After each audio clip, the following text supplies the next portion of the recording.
Buongiorno a tutti, benvenuti a questo evento che Veneto Welfare ha organizzato insieme a Ca' Foscari.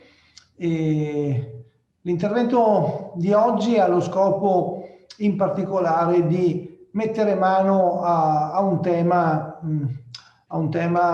importante che sentiamo tutti e che è proprio legato all'impatto della pandemia del Covid sul welfare. Siamo a discuterne insieme a Stefano Campostrini, docente di Ca' Foscari, Rossella Di Marzio, dirigente al sociale del comune di Belluno, e Maristella Zantedeschi, sempre di Ca' Foscari, che ringrazio della loro presenza. Due parole rispetto all'introduzione sul tema. Quindi oggi affronteremo principalmente la questione dell'impatto della pandemia sul sistema e sui sistemi di welfare e di welfare perché? Perché la Regione Veneto ha voluto focalizzare un suo intervento, un suo interesse e una sua preoccupazione proprio sul welfare attraverso l'avvio di Veneto Welfare. Dal punto di vista normativo, con la legge 15 del 2017, interventi per lo sviluppo della previdenza complementare e del welfare integrato regionale del Veneto, che è stata la norma che ha avviato un primo tentativo di strutturazione di un sistema promozionale per il welfare integrato regionale. Successivamente poi con la delibera della Giunta regionale 119 del 2020, con cui sono stati approvati i requisiti e le modalità dell'accreditamento per i gestori, i soggetti gestori e promotori di forme di welfare collettivo.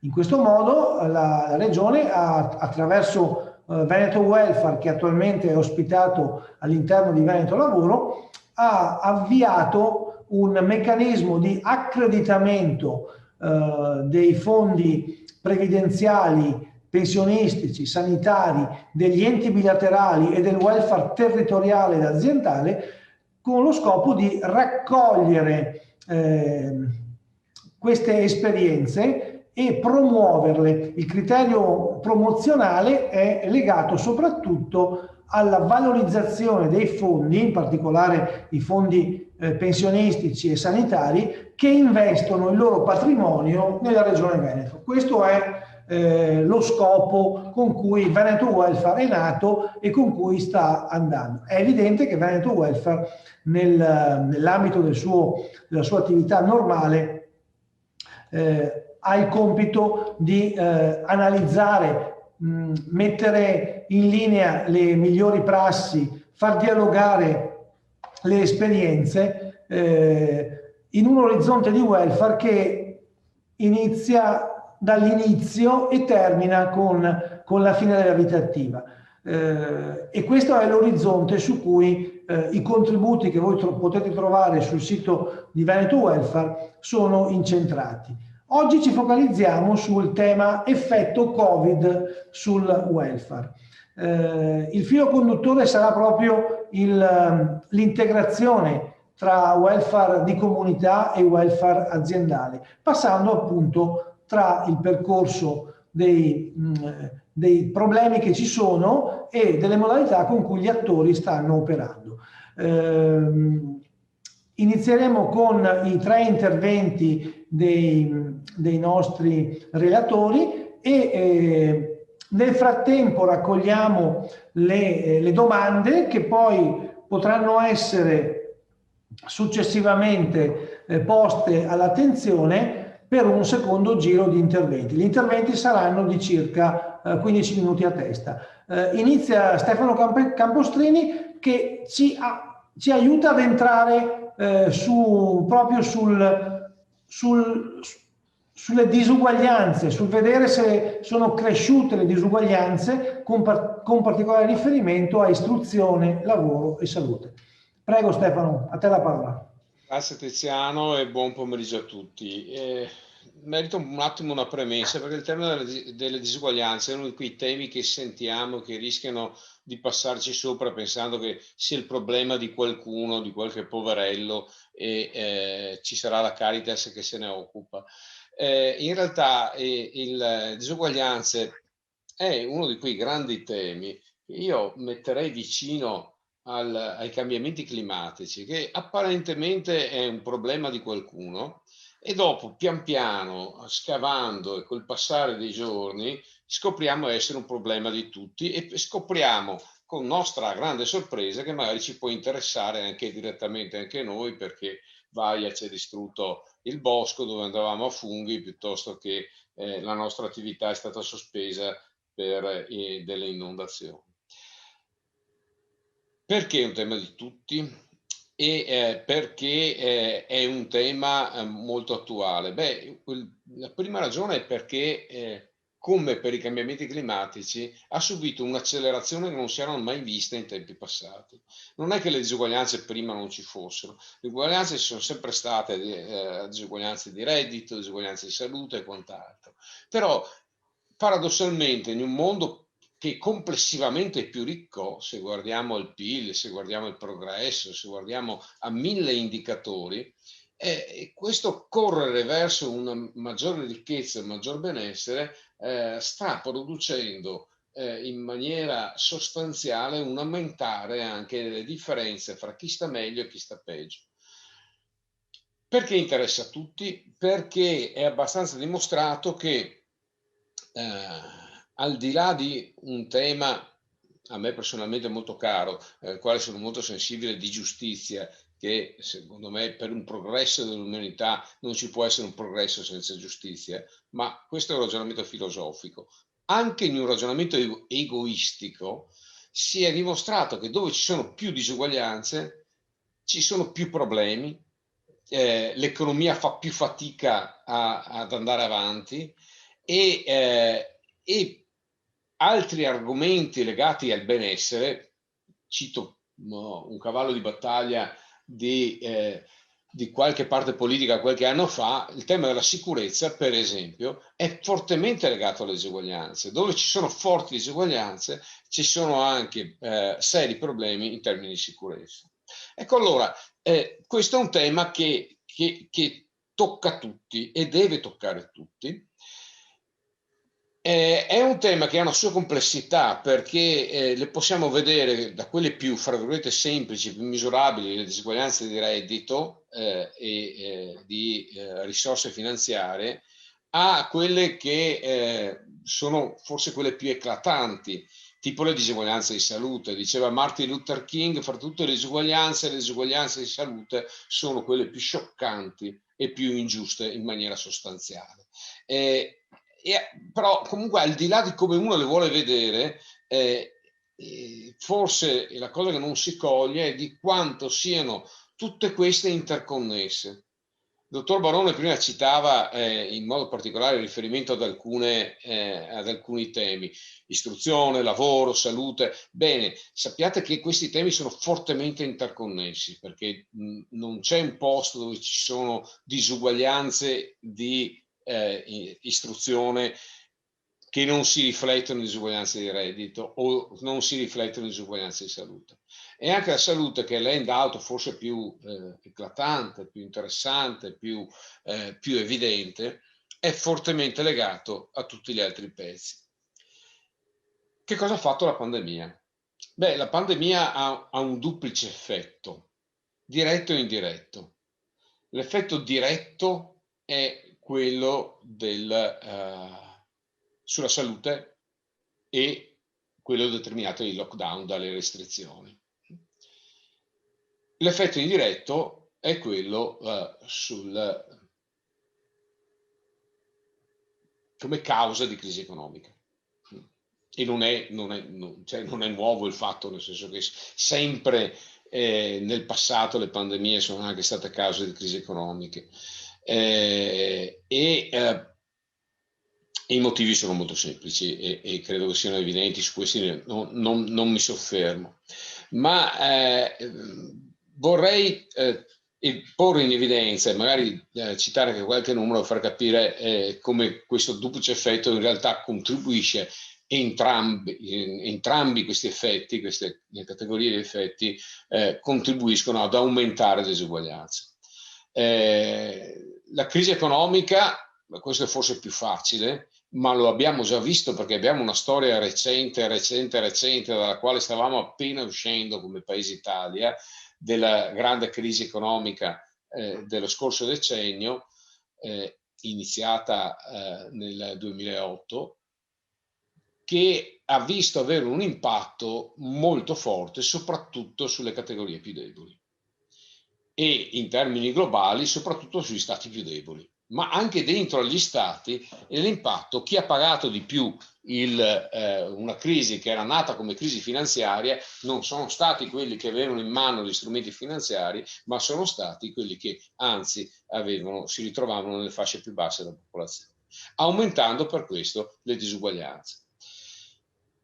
La pandemia gioca su questo perché uno crea una crisi economica, sta creando una crisi economica di cui capiremo quanto può essere pesante nel prossimo futuro, ma questo è un termine che abbiamo imparato a usare assieme a altri termini che mai avremmo pensato di usare nel nostro lessico quotidiano tipo assembramento, ma abbiamo invece iniziato a usare, a conoscere termini che per qualcuno di noi erano certamente più conosciuti, tipo quello di resilienza.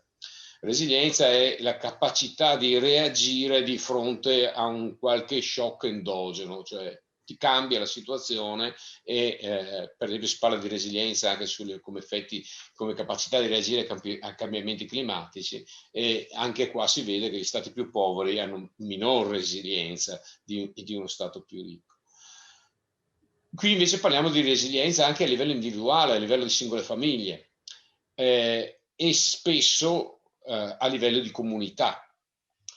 Abbiamo visto che ci sono state comunità più resilienti, cioè che sono riuscite a reagire perché avevano delle capacità, avevano delle sicurezze anche economiche alle spalle, e altre invece fasce di popolazioni che sono state meno resilienti.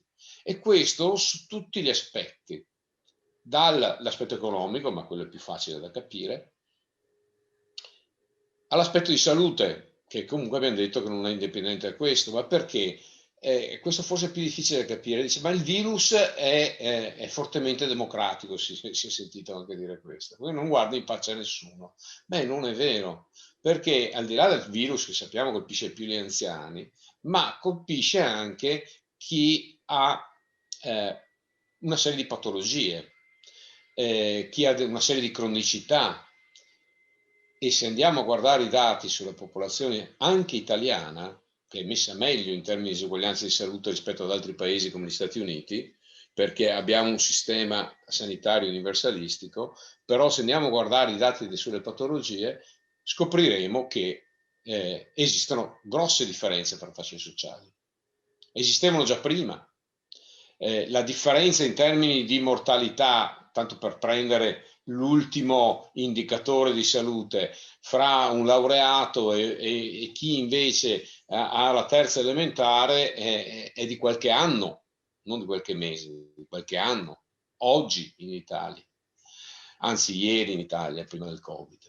E la situazione Covid, anche se non l'abbiamo ancora misurata, ma in altri paesi si è potuto farlo, dopo magari cercherò brevissimamente di spiegare il perché, sicuramente andrà in questa direzione, ma perché sappiamo già che chi ha tante patologie sono soprattutto le fasce più basse. Ma perché? Perché queste sono fasce che tipicamente hanno una vita meno sana. Non hanno i soldi o non hanno la cultura per andare in palestra, per andare in montagna, per andare in bicicletta, e fumano molto di più. Fra le classi sociali più basse si fuma quasi il doppio che in Italia. Sono più sedentari per i motivi che ho detto prima, sono più obesi. E l'obesità è uno dei fattori di rischio per avere gravi complicanze nel momento in cui una persona è infettata dal virus Covid. Ecco allora che anche una pandemia che sembra essere uguale in tutto il mondo, in realtà ha effetti selettivi rispetto a quelle che sono le fasce sociali. Quali sono le misure che sono state fatte fino adesso, le evidenze che ci sono fino adesso? Vado molto veloce per grandi ambiti, grandi pennellate. Ovviamente siamo in mezzo alla pandemia, dunque non sono misure assolutamente finali, però sappiamo quantomeno si inizia a misurare che cosa è successo nel 2020.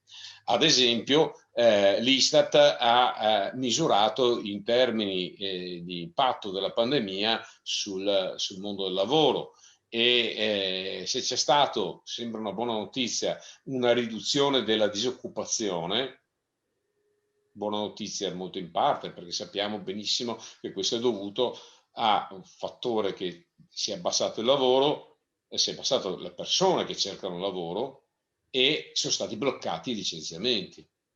E dunque anche questo non è un indicatore certamente positivo, ma è quello che forse è più scioccante, e vediamo che leggendolo ha dei diretti effetti sulle disuguaglianze, è l'espansione dell'inattività, che è aumentata del 4,7% complessivamente, cioè siamo già un paese che ha problemi di avere troppo pochi attivi, e questo è aumentato in un solo anno del 4,7%, ma non è aumentato in maniera uguale per tutti, perché prendiamo il genere, le differenze di genere sono enormi. Prendiamo l'età, le grosse disuguaglianze che stiamo vedendo adesso sono in termini delle nuove generazioni che hanno meno possibilità delle vecchie, e un paese così è destinato certamente a non fare grandi progressi. Ebbene, chi ha perso sono soprattutto chi ha visto aumentare l'inattività, sono soprattutto i giovani. E altro nostro grande problema è quello di avere un'Italia che è lunga e funziona con motori diversi, e ancora una volta la perdita maggiore, come si è visto nella grande crisi economica, è ancora al meridione, che dunque si distacca ancora di più, cioè aumentano di più le differenze fra nord e sud anche in termini di inattivi. Prendiamo l'istruzione? Bene, la situazione era già brutta, non so se avete colto dal discorso di insediamento di Draghi, uno dei suoi motivi, da persona certamente intelligente e capace di leggere i numeri, uno dei suoi programmi di investimento era proprio sul settore scolastico educativo. Perché? Perché i numeri non tornano. Noi avevamo un obiettivo a Lisbona ormai tanti anni fa, un decennio fa, più di un decennio fa, si era fissato un obiettivo di avere fra la fascia dei giovani 25-35 anni e 39 anni avere un 43% di laureati. Noi siamo a 27. Sapete quanti laureati ci sono in Corea? 70%. Ma non solo, non è solo il dato sui laureati che può e deve preoccupare, ma anche tutte quelle professioni, chiamiamolo così, di mezzo, sono assolutamente influenzate da una carenza di preparazione a livello scolastico. Perché pensate, se noi prendiamo la popolazione in età attiva, 18-65 ormai, solo il 60% ha un titolo superiore. Non sto parlando di università, titolo superiore, diploma. Dunque abbiamo un 40% che non ha neanche un diploma.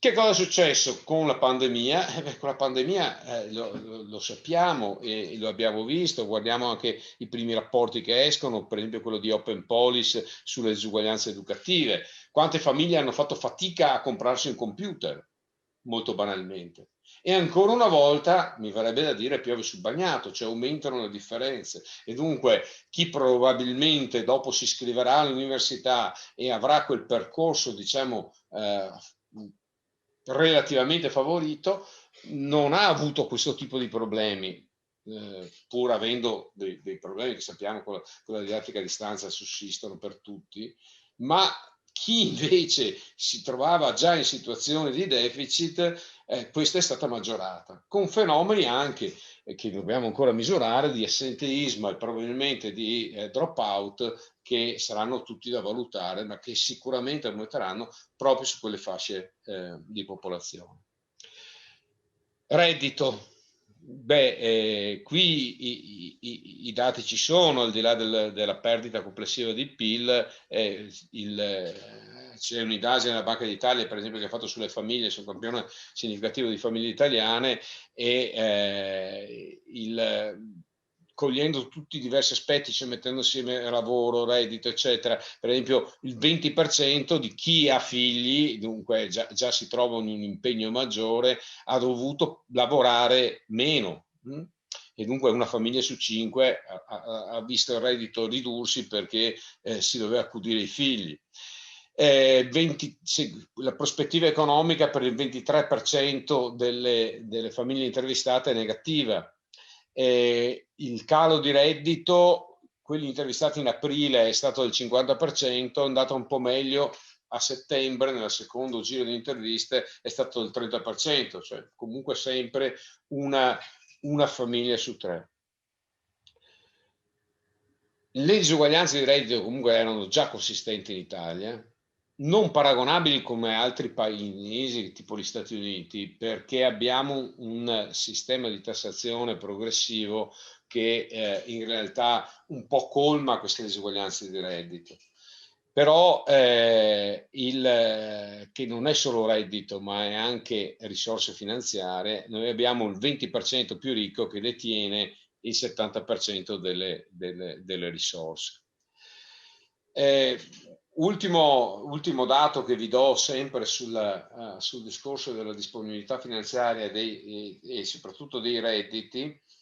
Eurostat ha misurato nel 2020 di quanto sono calati i redditi nei diversi paesi, dividendo in 3 fasce della popolazione: redditi che già partivano bassi, redditi medi e redditi alti.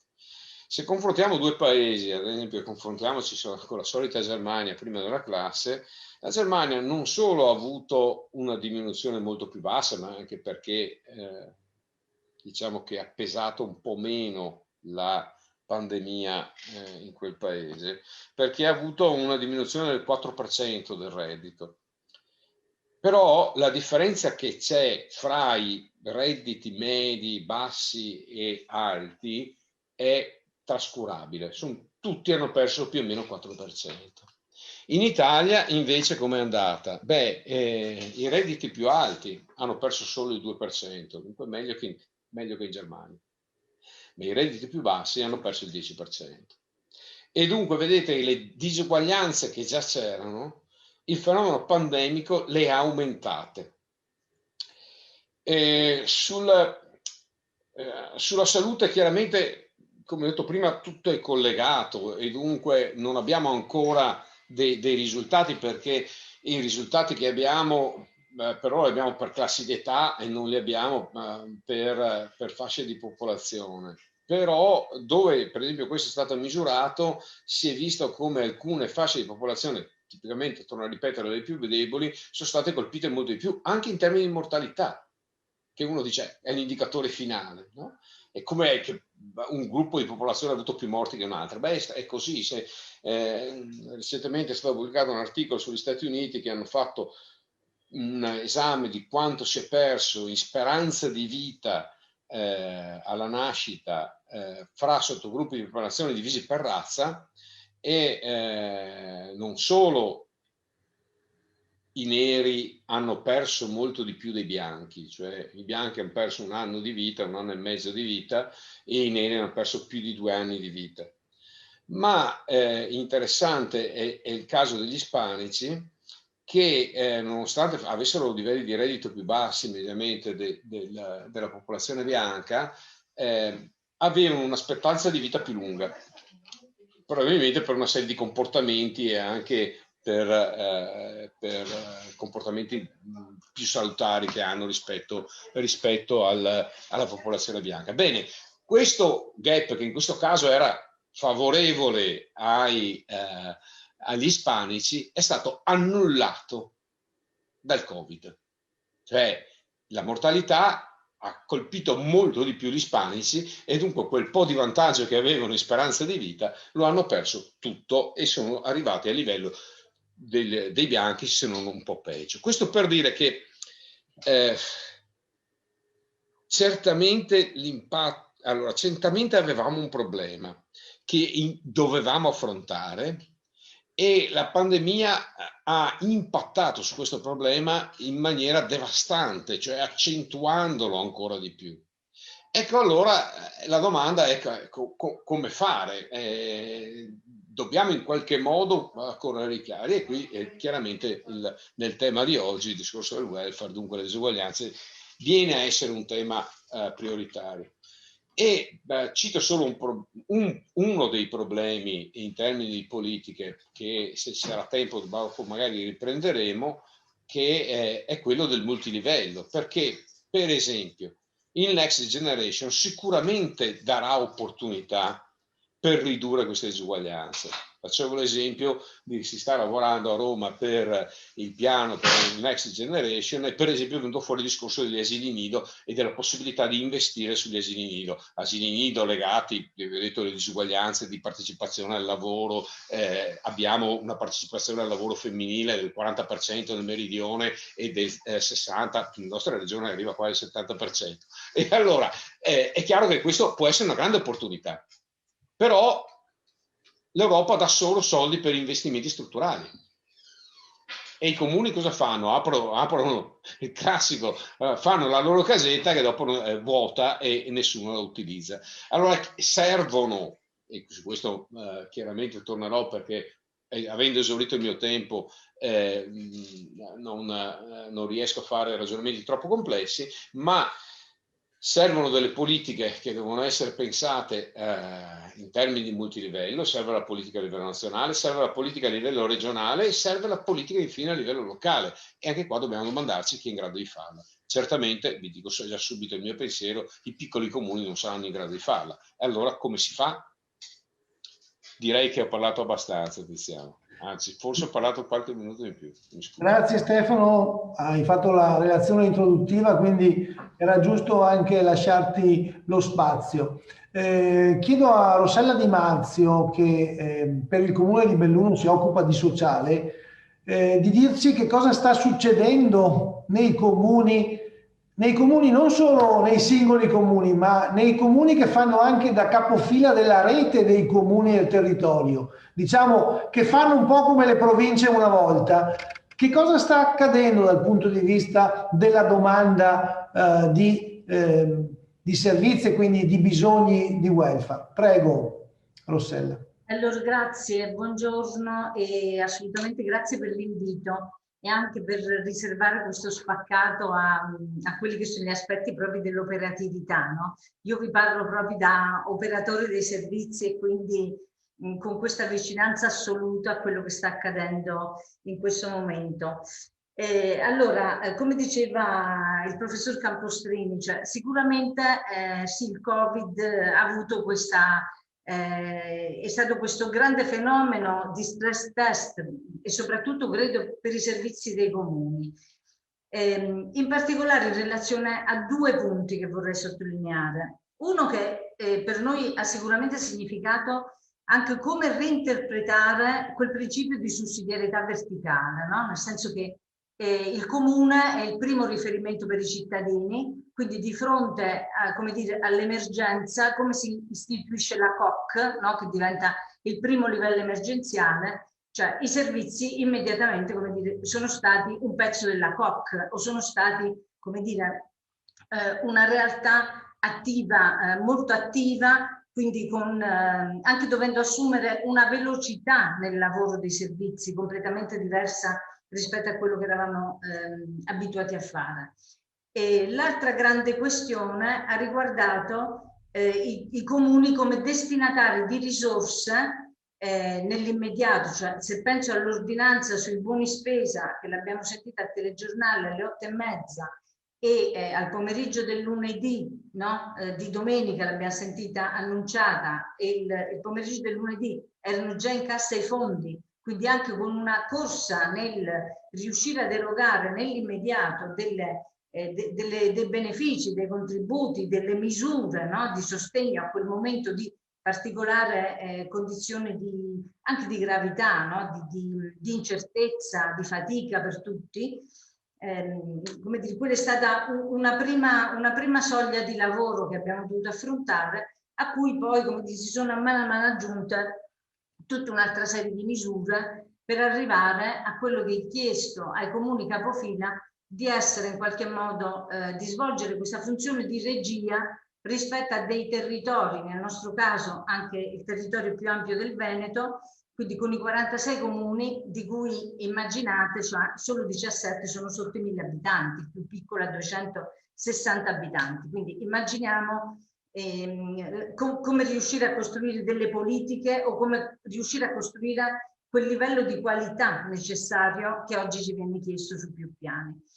Quindi la nostra prima reazione è stata quella di come reinventare una prossimità nei confronti dei cittadini, come rimettere insieme delle risorse comunitarie che diventavano anche nuove risorse rispetto a alle reti a cui eravamo abituati, no? E come anche rafforzare queste reti. Dall'altra parte la preoccupazione era anche quella di non scivolare dentro una deriva assistenzialistica con tutta questa parte di buoni o comunque di benefici ai cittadini. E l'altro grande tema che ha accompagnato questa velocità è stata quella di, come dire, non dobbiamo perdere nessuna delle azioni che mettiamo in campo o nessuna di queste esperienze nuove. Non dobbiamo perderla in termini di conoscenza, no? Quindi che cosa sta accadendo nei cittadini.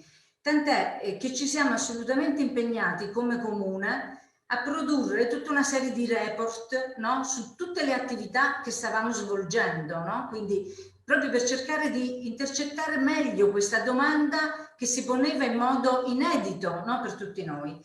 Quindi abbiamo istituito intanto un primo sportello di ascolto, che gestire uno sportello può sembrare una cosa facile se ci immaginiamo che c'è qualcuno che risponde al telefono. Gestire uno sportello che invece dà delle informazioni in uscita e mette insieme una reticolazione territoriale anche come risposta, significa fare un lavoro di back office che diventa molto impegnativo. Per cui il nostro sportello ha avuto questa fortuna di potersi distinguere in due aree, una di risposta ai cittadini e una di costruzione dei materiali e delle informazioni da tradurre poi nei confronti dei cittadini. Quindi ha significato lavorare con la rete degli immigrati per tradurre i DPCM in 12 lingue, ha significato alla fine mettere in rete tutti i primi esercizi commerciali che si sono resi disponibili alle consegne a domicilio, le farmacie, le librerie. Abbiamo lavorato con lo sportello che noi abbiamo chiamato Resta a casa e ci sentiamo, invece è stato poi tradotto in Resta a casa e ci segniamo per le persone con disabilità uditive. Quindi c'è stata tutta una reticolazione di supporti di questo tipo e c'è stata una risposta ai cittadini che è stata assolutamente molto apprezzata, perché le incertezze rispetto a come interpretare le uscite dal domicilio nel primo periodo, come interpretare i DPCM, la possibilità della badante di accompagnare l'anziano fuori, cioè come dire, anche tutti questi livelli, la gestione alla fine dei rifiuti, cioè ci siamo connessi con un mondo completamente diverso rispetto al mondo che avevamo conosciuto prima.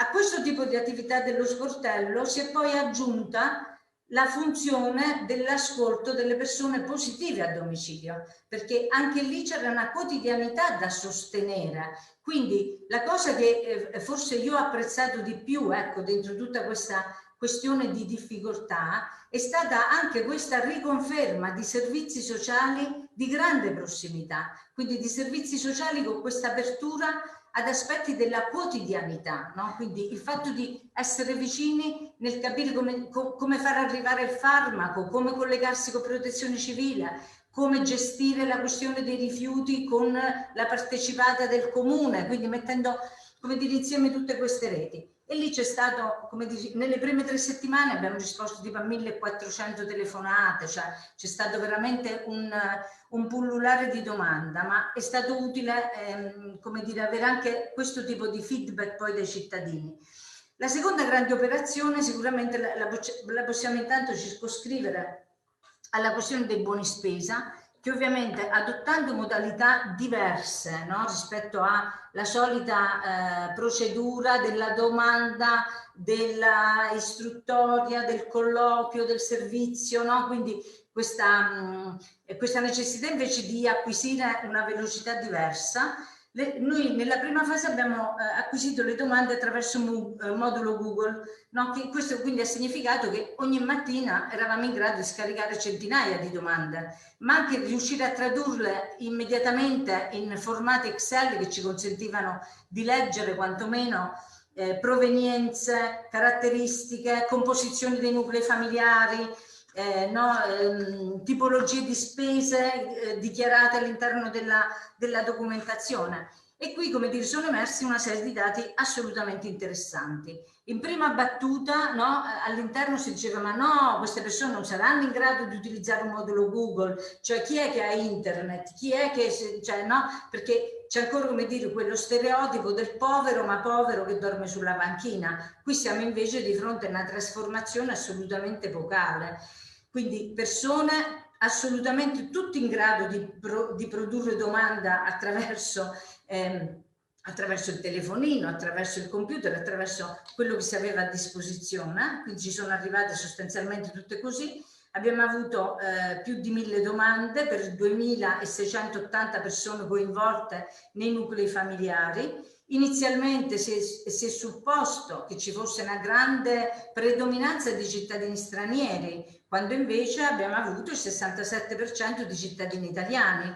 Abbiamo avuto soprattutto una domanda da nuclei monopersonali, dove è stata importante la categoria dei giovani, anche sotto i 30 anni, caratterizzati da grossa discontinuità occupazionale, quindi contratti a chiamata, quei livelli di istruzione sicuramente a cui accennava anche prima il professor Campostrini, la quota ovviamente di persone intorno ai 50 anni con anche qui qualche discontinuità di lavoro o qualche uscita dal lavoro e grande difficoltà nella reintroduzione al lavoro, quindi con questo livello. Il 43% di questo campione che abbiamo analizzato ci ha assolutamente dichiarato di non avere mezzi di sostentamento, quindi qui ci siamo veramente un pochino spaventati, dicendo ma allora c'è davvero molta gente che sta vivendo sotto soglia. Dall'altra parte l'insufficienza c'era difficile calcolarla non avendo noi previsto per esempio l'introduzione della soglia della povertà, che invece abbiamo poi utilizzato in ulteriori passaggi fatti all'interno del comune. L'altra grande questione che si è palesata in maniera forte è quella collegata alla dimensione dell'affitto e quindi al fatto che c'è un numero veramente elevato di popolazione o comunque di difficoltà e di disuguaglianze nell'accesso alla casa, anche perché siamo comunque di fronte a quella condizione che come dire, se per tutta una parte di generazione, no? Anche la casa ha costituito quel testimone di passaggio generazionale, no? Da figli, da nonni a nipoti, da figli sì, a pronipoti e quant'altro. In questo momento invece c'è una condizione sicuramente di maggiore isolamento, di grande scarsità di reti, perché qui abbiamo visto veramente nuclei anche soli, molto isolati, e quindi con questa grossa fatica nell'accesso all'abitazione che quasi non diventa più un elemento, come dire, di aspirazione, no? Perché probabilmente è un elemento molto lontano dall'aspirazione rispetto a quelle che sono le condizioni che le persone vivono. E poi abbiamo ritrovato una condizione di indebitamento che ci ha fatto assolutamente anche qui molto preoccupare, nel senso che moltissime di queste famiglie vivono di prestiti, vivono alla fine di finanziamenti, si compra la macchina se c'è dietro un finanziamento e quindi, come dire, tutta una serie di elementi che creano, insomma, sui quali è necessario che le politiche sociali assolutamente si interroghino. Come comune capofila poi abbiamo iniziato invece delle operazioni di raccordo con tutti i 46 comuni, perché una serie di ulteriori iniziative, a partire da quelle che sono state le misure regionali di contrasto alla povertà, quindi la programmazione del reddito di inclusione attiva, del SOA, della povertà educativa, del contrasto alla povertà educativa, le abbiamo assolutamente immaginato all'interno di criteri comuni per i 46 comuni. La questione ha funzionato abbastanza bene in prima battuta, sta funzionando sicuramente meglio con questa seconda tornata di buoni spesa, dove abbiamo condiviso criteri e metodologie e c'è, come dire, anche una buona risposta dei comuni, ma anche il riconoscimento del lavoro che sta svolgendo sostanzialmente il comune capofila nei confronti degli altri. La grande fragilità sta nel fatto che c'è sì un comune capofila che cerca di tenere insieme, però è un comune che, come dire, è sempre con le stesse risorse, quindi siamo senza, come dire, no, una struttura di tipo organizzativo che possa svolgere in maniera anche più precisa questo ruolo di ascolto del territorio e sicuramente questa funzione più forte di raccordo territoriale, che assolutamente consideriamo essenziale per delle politiche anche di uniformità e di equità per i cittadini della montagna. Ecco. Non so se sono stata nei tempi. Sì, benissimo, hai recuperato anche qualche minuto e così siamo ancora in linea con il programma. Maristella, raccontaci un po' come migliorare, in base a quello che tu hai potuto vedere, la collaborazione a livello di istituzioni proprio nel contesto di un cambiamento di esigenze e di un aumento da una parte di risorse e di una carenza d'altra parte da altre parti di risorse. Prego Maristella. Ma grazie Tiziano, credo che Rossella ha citato più volte il tema della velocità e partirei da qui perché credo che sia ormai per tutti noi una condizione esistenziale, cioè nel frattempo che analizziamo cosa è successo, che prefiguriamo le ricadute di quello che è successo nel prossimo futuro, credo che siamo chiamati nello stesso momento anche a chiederci come ci riorganizziamo e quindi come in qualche modo costruiamo delle alternative alle modalità di funzionamento attuale rispetto alle quali io vorrei mettere l'accento su due aspetti in particolare. Ce ne sono forse molti, ma insomma, visto il tempo che abbiamo, mi concentrerei su due. Il primo è sicuramente quello dell'integrazione. Mi colpiva prima Rossella, si occupa appunto di politiche sociali in un ente locale e ha parlato di farmacie, di piccoli esercenti, no? Quindi i suoi alleati, diciamo, in questa politica di contrasto alla povertà sono stati anche, immagino non solo, ma anche queste organizzazioni. Allora credo che uno dei temi fondamentali, guardando un po' a come provare a ricostruire un welfare più integrato, ecco, sia proprio il tema dell'integrazione e della costruzione di alleanze ampie che escano dai confini tradizionali che stanno stretti nella politica, diciamo, esclusivamente sociale, esclusivamente del lavoro, esclusivamente abitativa, no? Ma che ci portano invece ad agire con un perimetro d'azione molto più largo. E questo per un dato molto concreto e oggettivo, cioè credo che la sfida che ci stiamo in qualche modo prontando ad affrontare o che stiamo già affrontando sia una sfida che non può vincere nessuno da solo. Non potrà vincere da solo la pubblica amministrazione, nonostante la quantità di risorse che probabilmente ha e avrà da gestire nei prossimi anni, che sono certamente molte di più di quelle che ha avuto negli anni scorsi, ma continuerà a portarsi dietro, almeno nel breve termine, tutta una serie di aspetti legati anche alle modalità di funzionamento della pubblica amministrazione stessa. Penso a regole, penso a procedure, penso a requisiti stringenti che a volte determinano anche il fatto che la possibilità di movimento è molto vincolata e poco agile, molto meno flessibile di quanto possa servire oggi. Allora, rispetto a questo, è sicuro che quel pezzo di sistema che è già in raccordo stretto con la pubblica amministrazione, penso al mondo del terzo settore, che da anni collabora, no, nelle varie forme alla gestione, all'erogazione degli interventi e che può essere un perno importante, un alleato importante per rendere flessibile, efficace, prossima l'azione e la modalità di intervento. Nel periodo della pandemia, soprattutto nella prima ondata, abbiamo visto una grande capacità reattiva all'interno dei territori, associazioni, volontari, singoli cittadini che si sono resi disponibili nel sostenere, ma anche appunto i piccoli esercenti, le farmacie, i negozi di prossimità, le aziende stesse, no? Cioè, in qualche modo c'è stata una reazione molto forte nel partecipare, ciascuno nel portare il contributo che poteva per far fronte a delle emergenze che ciascuno ha visto più grandi di sé. Ecco, credo che questa spinta non dobbiamo perderla e dobbiamo provare a canalizzarla dentro un sistema di alleanze molto largo all'interno dei territori.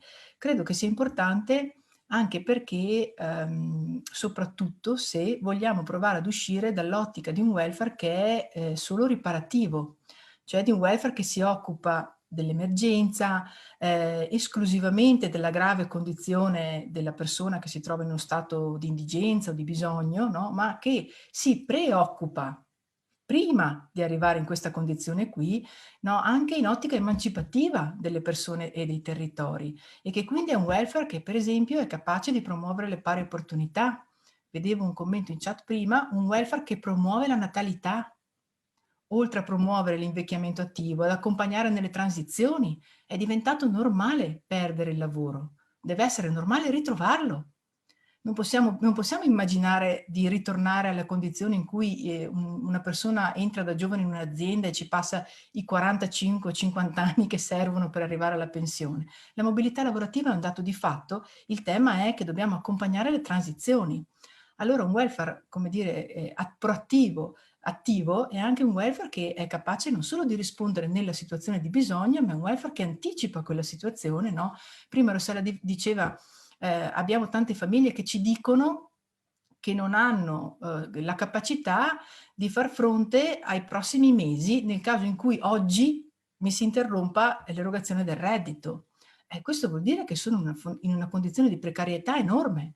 Allora aspettiamo che arrivi il Covid e poi gli diamo il buono spesa perché non avranno da comprarsi da mangiare, e questa è la gestione dell'emergenza, oppure costruiamo le condizioni perché quelle famiglie siano in grado di costruirsi un minimo di protezione interna che le rende capaci di affrontare anche i periodi di criticità, che non si indebitino oltre la loro capacità di reddito. Quindi tutti quegli elementi che in qualche modo ci portano ad avere uno sguardo diverso del welfare del territorio, quel welfare che sostiene lo sviluppo attivo, no? La coesione sociale. Credo che se in qualche modo vogliamo andare in questa direzione qui, no, quindi riorientando anche le politiche in questa direzione qui, sia necessario immaginare che il welfare sia molto più integrato, anche che si appoggi su più pilastri rispetto a quello che immaginiamo oggi. Oggi è un welfare che è molto pensato e centrato sul sistema pubblico, e che non sto mettendo in discussione, ma dico anche che se guardiamo a quello che è successo negli ultimi anni, abbiamo visto una crescita esponenziale, per esempio, del welfare aziendale. Certamente il welfare aziendale è cresciuto esponenzialmente anche per effetto della defiscalizzazione collegata ai fondi immessi dalle aziende su questo asset. Ma è altrettanto vero che sono fondi che costruiscono sistemi di protezione per alcuni lavoratori.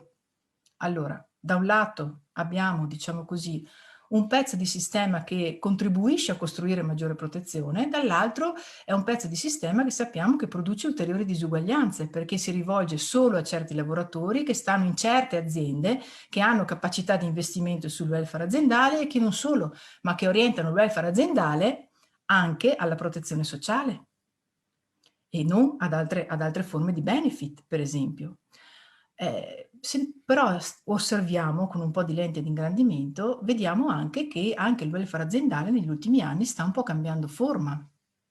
Dal rivolgersi esclusivamente al dipendente ha allargato in prima battuta il perimetro del nucleo, coinvolgendo quindi benefit e interventi anche per i componenti del nucleo familiare del proprio dipendente. Quello che sta succedendo oggi è che, diffondendosi anche nella piccola e nella microimpresa, nel sistema di rete di imprese dei nostri territori, che è fatto prevalentemente da piccola e media impresa, sta di nuovo allargando i propri confini e sta uscendo dal perimetro stretto dell'azienda per entrare all'interno della comunità. E quindi molti progetti di welfare aziendale sono diventati progetti di welfare territoriale, no? Cominciano ad adottare questa logica e quindi in qualche modo ad essere uno dei pezzi di quelle azioni di responsabilità sociale che le imprese venete hanno come patrimonio. Un patrimonio però che è un patrimonio ancora oggi molto frammentato, molto distribuito nel territorio, che non è a sistema, no, con il fronte pubblico. La stessa bilateralità, per esempio, si sta facendo in qualche modo, sta sostenendo questi processi di trasformazione, sta diventando veicolo di promozione dei fondi pensionistici, dei fondi sanitari integrativi, che appunto no, Tiziano Barone diceva all'inizio, no, anche come Veneto Welfare si stanno accreditando per cercare di mappare come si evolve, come si muove anche questa politica, questa azione all'interno della regione, ma ci sono tantissimi altri soggetti che intervengono. Penso alle fondazioni bancarie che finanziano progetti nei territori con specifiche finalità a vantaggio di specifici target della popolazione. Penso a tutti i fondi che ci sono e a quelli che ci saranno di provenienza regionale, nazionale ed europea, che vedono come pivot soggetti diversi nei territori, a seconda del canale di finanziamento, delle finalità di intervento, eccetera. Allora, se noi guardiamo con un occhio un po' più largo, ci accorgiamo che abbiamo tanti soggetti nel territorio che contribuiscono in qualche modo a sviluppare pezzetti di sistemi di protezione, di accompagnamenti, di risposte per i cittadini. La domanda fondamentale è che ci diciamo sempre dobbiamo fare integrazione, io parlavo no, di sviluppare delle alleanze larghe e il tema è come facciamo a fare in modo che queste alleanze siano non solo, come dire, modi per mettere a fattor comune delle risorse nel territorio, ma anche delle alleanze capaci di condividere dei traguardi per quel territorio lì. Perché ciascuno di questi soggetti ha una propria autonomia decisionale. L'impresa agisce come tale, non lavorerà mai con l'ottica della pubblica amministrazione. La fondazione bancaria ha un suo mandato, ciascuno ha un'autonomia operativa e decisionale che giustamente esercita rispetto al mandato e alla finalità. Il tema è qual è il meccanismo che troviamo per fare in modo che nell'autonomia gestionale di ciascuno contribuiamo ad uno sviluppo comune e quindi per esempio a ridurre le disuguaglianze, ma a orientarle magari, ad orientare il nostro agire a quelle disuguaglianze che sono o a quelle sfide che sono specifiche per quel territorio lì. E qui introduco il secondo tema che secondo me è centrale in questi processi di cambiamento, che è appunto il territorio. L'esperienza che si è vissuta negli ultimi anni, pre e durante il Covid, ad esempio nella gestione dei fondi per il contrasto alla povertà, ha messo in evidenza che la povertà non è uguale dappertutto, né nella forma e né nelle entità. Cosa voglio dire con questo? Voglio dire che le disuguaglianze di cui stavamo parlando, siano lavorative, siano educative, siano di salute, eccetera, hanno delle tendenze generali, ma hanno delle determinanti locali e delle modalità di distribuzione territoriale che sono diverse. Allora noi abbiamo bisogno di un luogo che ci costruisca anche identità rispetto a quello che è un traguardo condiviso per un territorio. No? Dobbiamo riuscire a tradurre le politiche nazionali e quelle regionali anche su base locale, ma non solo come idea che ci sia un perimetro che attua le politiche, diciamo, dei livelli più elevati, ma che ci sia un perimetro geografico che è capace di interpretare quelle politiche alla luce delle esigenze di quello specifico territorio. E qui il tema di quale sia quel perimetro e quale sia la dimensione adeguata di quel perimetro è uno dei grandi dibattiti, no, che ci portiamo dietro. Faccio solo alcuni esempi: abbiamo il perimetro dell'ASL, quello del distretto sociosanitario, degli ambiti territoriali, dei distretti del commercio, delle province o ex province, dei bacini dei centri per l'impiego, Ogni politica ha identificato un proprio perimetro territoriale, ma qui ci stiamo dicendo che dobbiamo ragionare nell'ottica di integrare attori e politiche. Allora forse abbiamo bisogno di anche farci una domanda rispetto all'idea di territorio, no? Qual è il territorio nel quale proviamo a sviluppare la costruzione di alleanze? E perché per me è molto importante tenere insieme questi due elementi, no? Alleanza e territorio, perché credo che il fatto di riuscire ad individuare dei traguardi condivisi passi necessariamente attraverso due aspetti. Il primo è quello di riuscire a leggere quello che sta accadendo in quel territorio lì. Non solo mettendo a fattor comune le difficoltà, quindi quello che c'è qui ed ora, ma anche mettendo a fattor comune una lettura dei rischi che ci sono, cioè di quello che può accadere domani in quel territorio. Perché così riusciamo a lavorare in ottica di proiezione futura, di costruzione di obiettivi che guardano al futuro e di progettualità. Se partendo da quello che abbiamo oggi ci facciamo un'idea anche di quali sono i rischi e di dove vogliamo andare domani.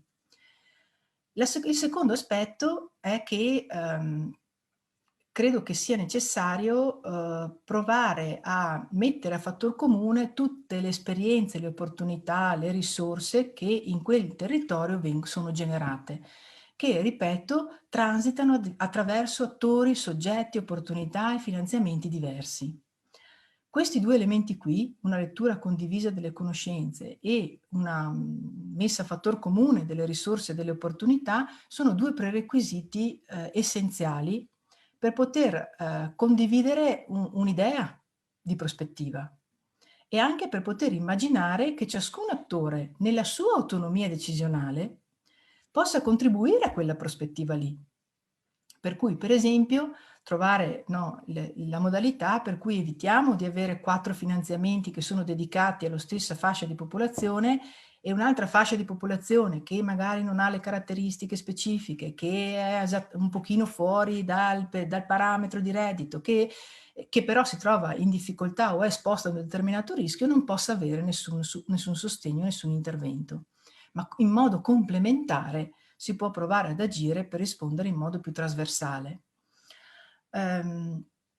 Credo che appunto questi due aspetti ci accompagnino a costruire una visione condivisa del territorio e a orientare poi l'agire di ciascuno rispetto alle sfide che quel territorio si pone, siano anche quelle appunto di ridurre certi tipi di diseguaglianze o di accompagnare la popolazione, certe fasce di popolazione ad affrontare in modo resiliente, no? Tema che citava Stefano in apertura, il futuro. Questi due elementi qui, ci sono poi tanti altri sfide di cambiamento che credo ci porteremo dietro, no? La velocità, la prossimità, il fatto di agire in ottica di iniziativa, insomma il fatto di innovare le modalità di intervento. Abbiamo tante sfide davanti se parliamo di welfare territoriale, ma io credo che questi due elementi qui, se riuscissimo a metterli davvero a fuoco e a svilupparli all'interno dei territori, potrebbero essere gli elementi su cui poi tutti gli altri processi di cambiamento si innestano e riescono ad essere accelerati e portati avanti. Concludo dicendo che questa prospettiva qui in qualche modo ci chiama in causa tutti, qualsiasi sia l'organizzazione alla quale apparteniamo, per cui lavoriamo o che rappresentiamo, nel senso che ci richiede di uscire dal nostro specifico mandato, o meglio, di esercitare ciascuno di noi il nostro mandato con uno sguardo molto più largo, guardando a quello che stanno facendo gli altri, costruendo luoghi e opportunità nei quali sviluppare questo confronto largo anche con gli altri soggetti e forse anche avendo il coraggio di rimettere in discussione alcuni dei luoghi classici nei quali facciamo programmazione o confronto, che sono oggi luoghi anche questi come i bacini territoriali che ho citato prima, no? Dedicati a specifici temi, che si portano dietro sistemi di rappresentanze che sono ormai decennali e che però in qualche modo rappresentano oggi forse in alcuni casi delle barriere a questo processo di contaminazione.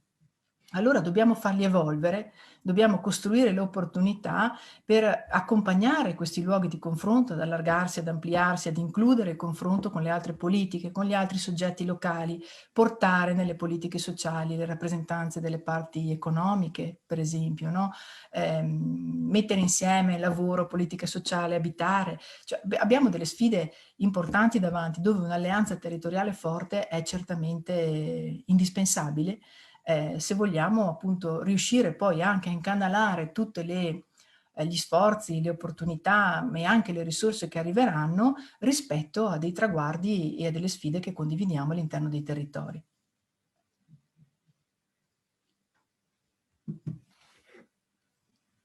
Il microfono. Grazie Maristella.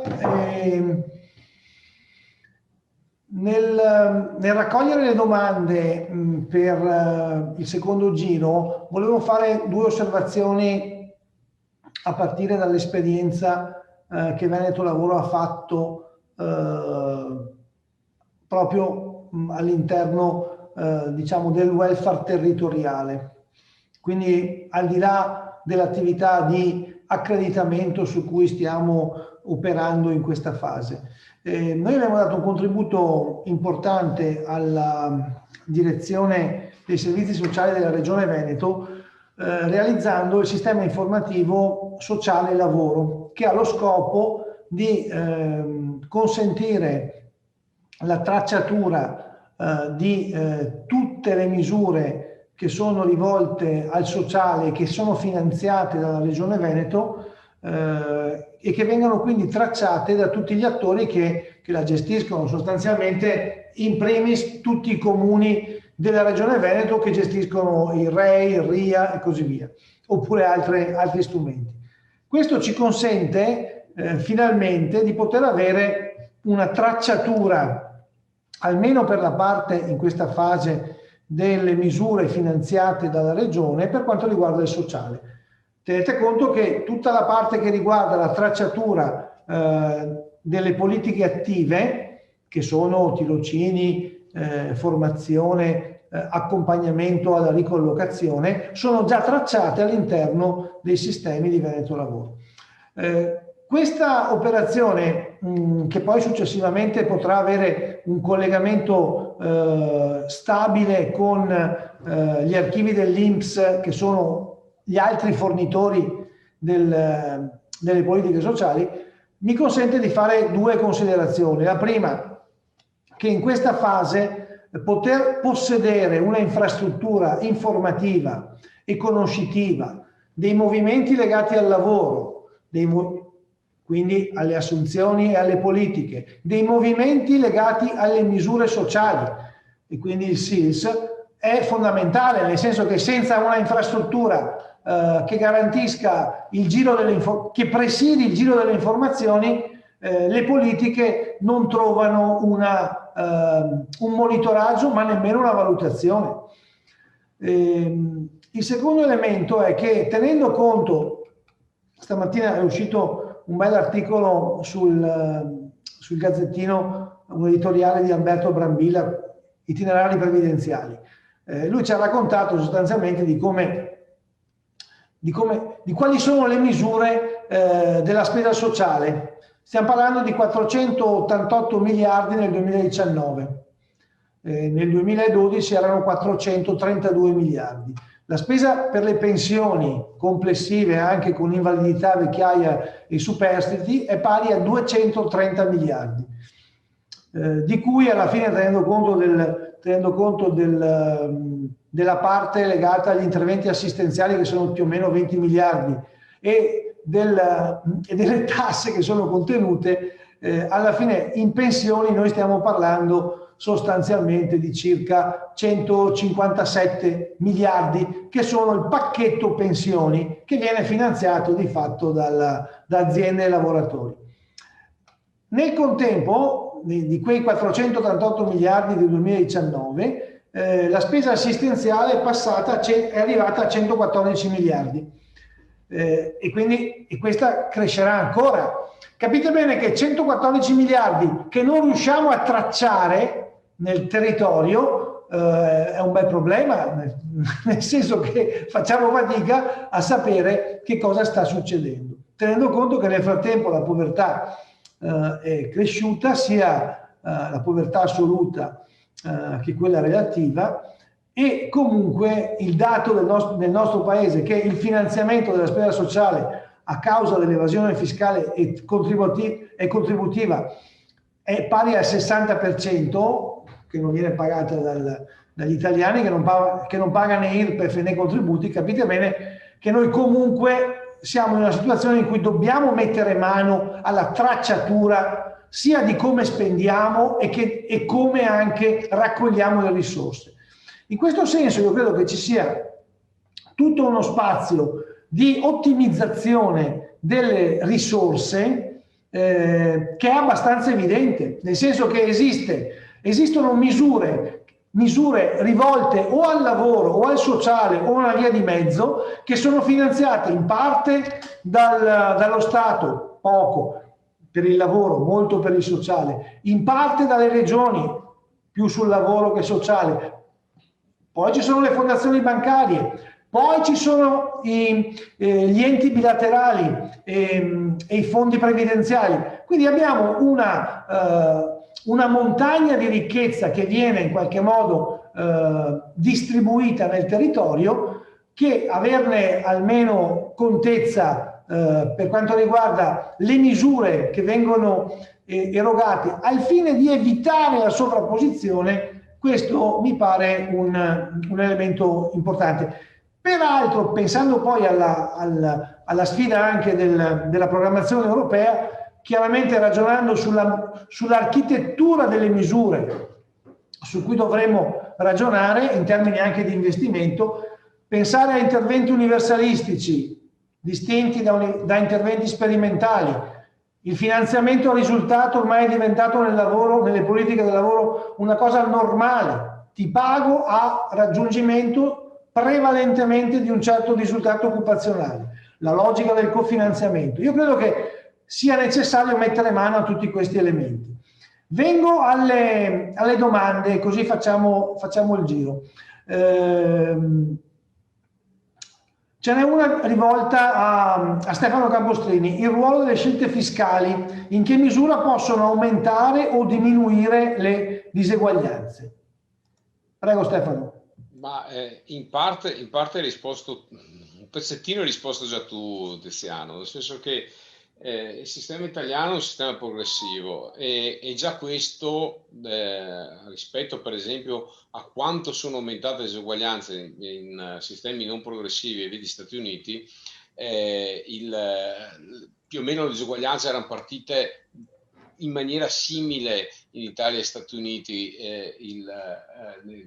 nel dopoguerra, cioè quando noi abbiamo iniziato ad avere anche noi un po' di ricchezza, ma negli Stati Uniti c'è stata un'impennata, cosa che in Italia non c'è stata, e se invece guardiamo i redditi pre-tassazione, quell'impennata in realtà c'è stata anche da noi. Dunque noi abbiamo un sistema fiscale che in realtà potrebbe teoricamente garantire rispetto alle diseguaglianze. Non succede in parte perché sappiamo che esistono fenomeni di evasione e elusione fiscale che sono abbastanza consistenti. E questo più si va in alto più è. Dunque, se questi fenomeni sono veri anche per le classi medie, adesso non fatemi citare alcuni, ma che sono noti, che mestieri tipici in cui l'evasione fiscale è più frequentata, più adottata, ma soprattutto in termini di elusione lo abbiamo sui grandi capitali, cioè sui grandi ricchi, che in realtà contribuiscono molto poco rispetto a quanto potrebbero contribuire. E paradossalmente, anche qua facendo il paragone con gli Stati Uniti, cioè con i cattivi, se guardiamo in termini assoluti, quelli contribuiscono di più perché si nascondono di meno, ecco, mettiamola così. E dunque il vero problema fiscale non è tanto delle regole fiscali in Italia, che non credo che si possa spremere molto di più i redditi alti, ma proprio quello di cercare di far pagare di più in maniera più omogenea il contributo fiscale.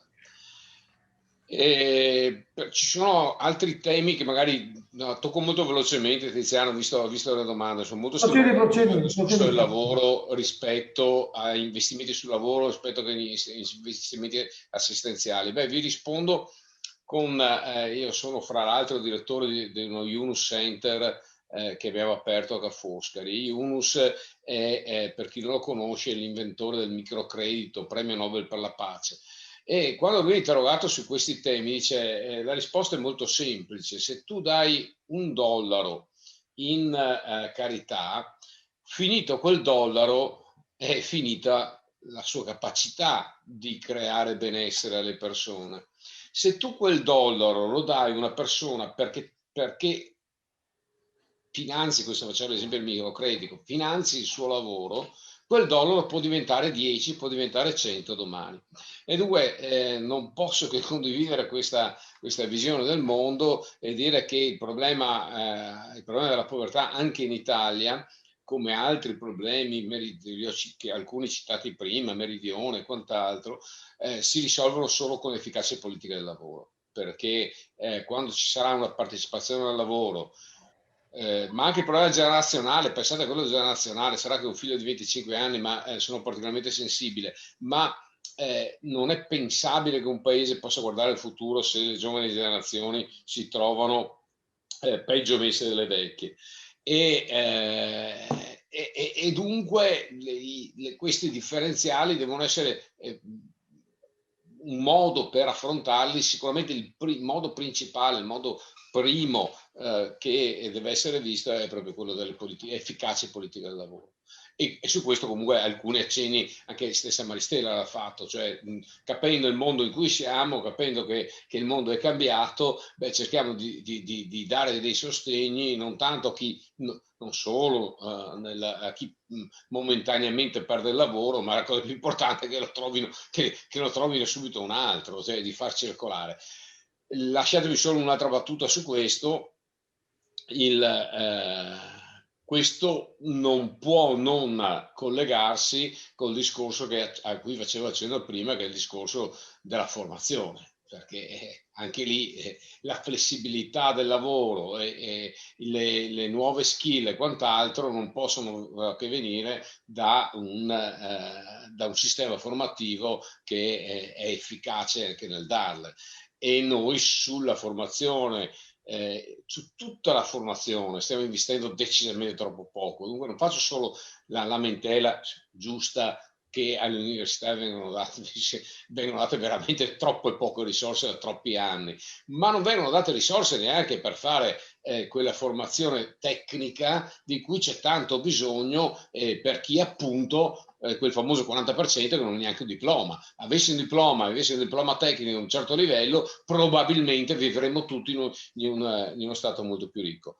Se dopo ci sarà tempo, dico, siccome c'era una domanda molto interessante su chi è il soggetto coordinatore, qualche idea, ma insomma lascio anche agli altri. Certo.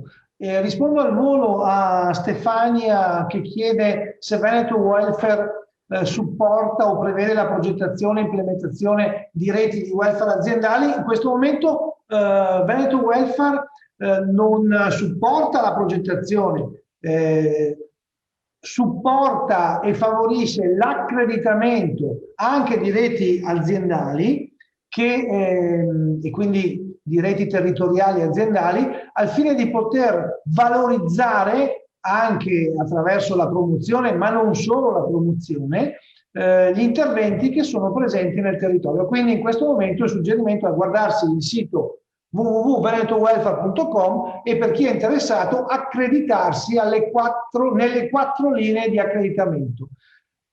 A Rossella invece giro la domanda che viene posta sul welfare territoriale chiamato welfare Dolomiti, in cui appunto si chiede questo sistema di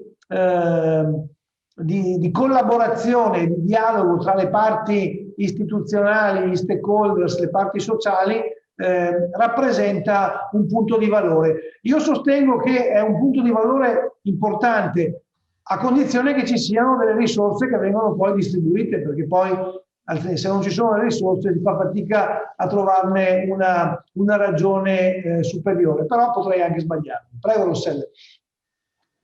Allora, scusa, la domanda è qual è? Quella collegata al welfare territoriale chiamato welfare Dolomiti, in cui appunto si mettono insieme i vari pezzi e quindi gli attori cominciano a destinare le risorse che hanno raccolto. Io credo che questo sia in parte l'attività che avete svolto anche voi. Beh, a me venivano due riflessioni collegate a questa discussione. Allora, una è che condivido quello che diceva prima Maristella sulla questione, alla fine sì, ci sono moltissime risorse, siamo dentro una condizione però di fortissimo cambiamento anche nella domanda, ma anche proprio nell'organizzazione dei servizi. Ecco, non vorrei che passasse l'idea che qui parliamo di misure, di benefici, no? Perché non sono solo misure e benefici. Cioè, quando parliamo del welfare dobbiamo pensare a come strutturare servizi di protezione, e nel momento in cui ragioniamo sulla costruzione dei servizi, è chiaro che dentro la costruzione dei servizi c'è un'assoluta considerazione del pensare servizi che non abbiano una dimensione di tipo assistenzialistico, no? Ma che sia quella dimensione proattiva di tipo territoriale all'interno anche di quella visione di interconnessione di cui parlava prima anche il professor Campostrini. In relazione anche a quella dimensione che lega assolutamente il superamento della povertà all'idea del lavoro, direi che qua va recuperata però anche una dimensione relazionale, che deve essere quella dimensione di connessione territoriale, di coesione territoriale che fa la comunità.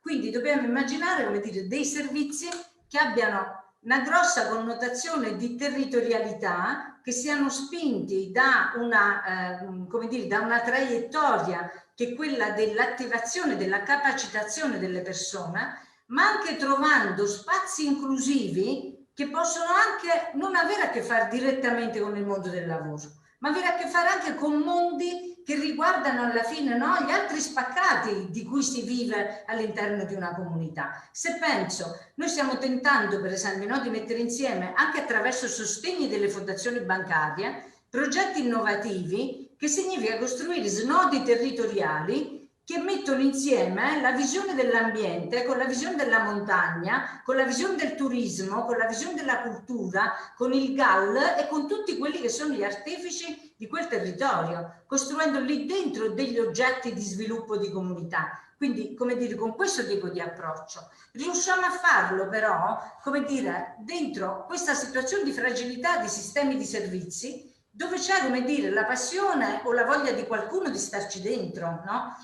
Mentre abbiamo la necessità di costruire delle strutture, perché quella domanda che veniva citata poi nelle chat collegata a questo ruolo di regia, questo è un ruolo di regia che torna come bomba, perché se non è chiaro alla fine il chi fa che cosa nei territori rischiamo la confusione, no? Che quella confusione, che voglio dire, si sta generando anche in questo momento sempre più, dove no, c'è un proliferare di bandi, c'è una caccia di progetti, c'è un correre verso finanziamenti che non sempre sono legati alla dimensione del bisogno.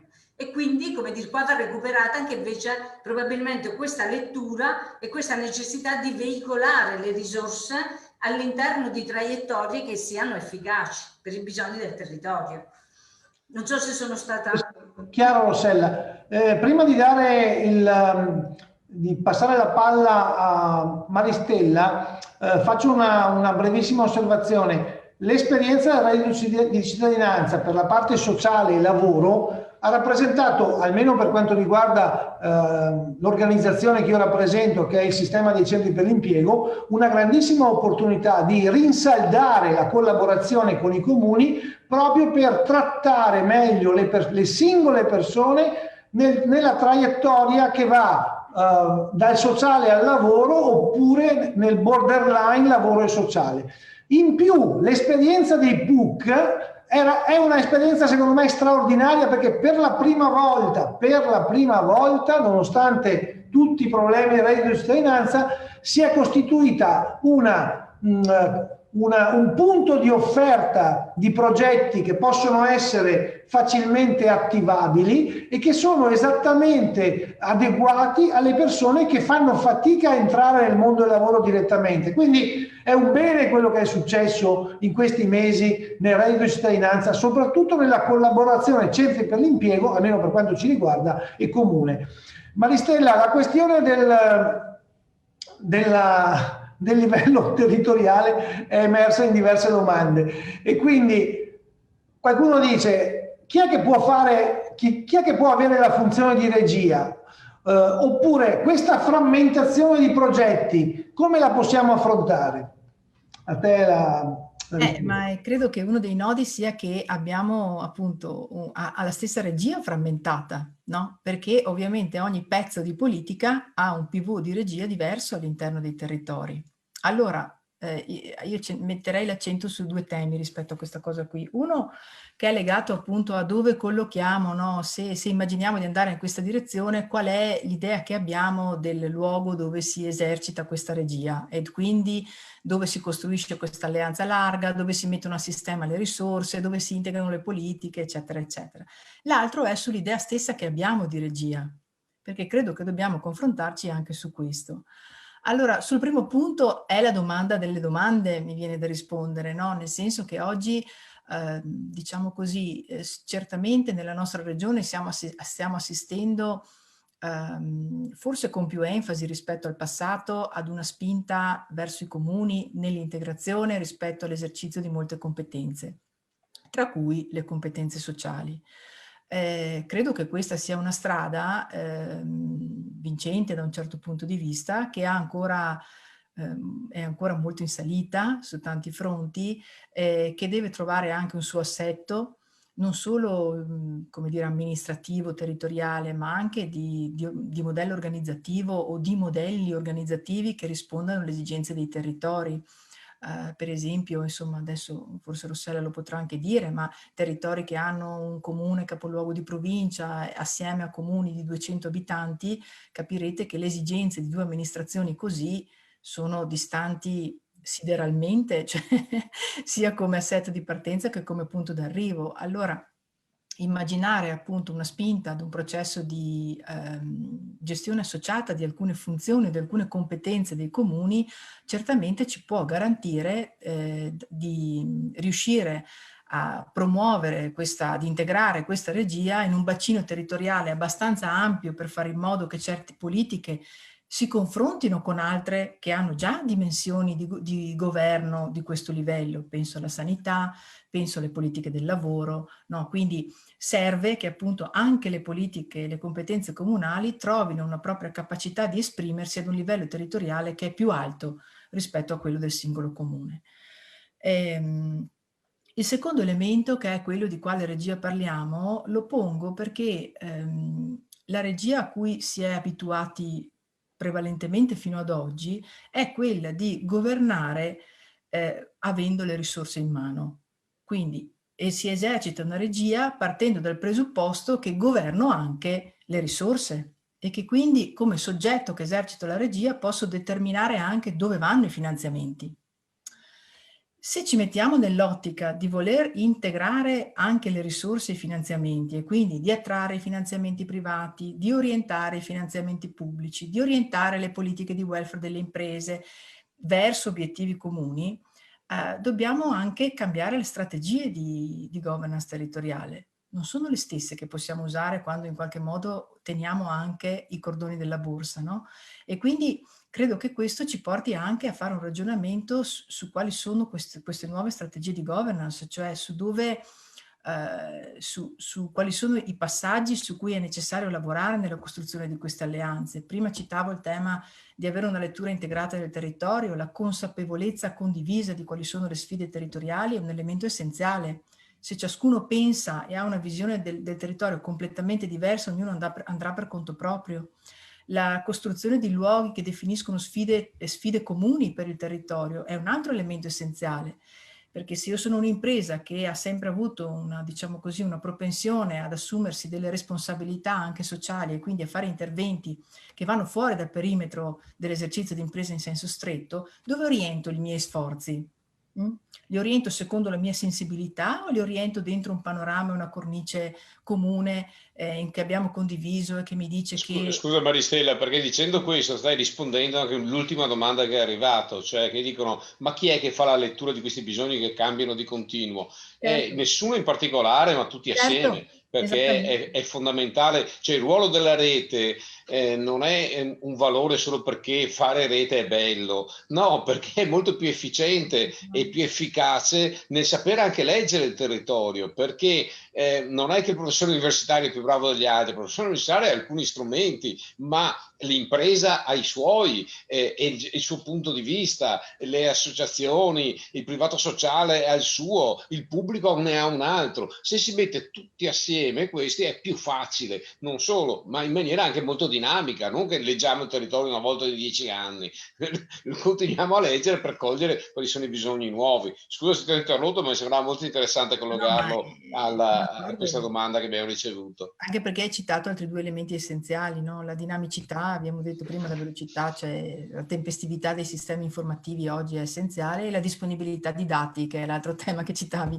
prima, Tiziano, no? Cioè la possibilità di basarsi non solo su percezioni soggettive, ma anche su analisi concrete, insomma. Bene, io direi che con questo appunto di Maristella possiamo anche chiudere questo evento. Vi ringrazio tutti a questo primo evento dell'anno di comunicazione legato appunto al tema del welfare, e questo canale digitale di fatto continuerà ancora con altre iniziative. Restate connessi sui nostri siti di Veneto Lavoro e di Veneto Welfare e tutte le informazioni saranno sempre a vostra disposizione. Ringrazio Stefano, Rossella e Maristella del loro contributo e vi saluto tutti quanti. Arrivederci.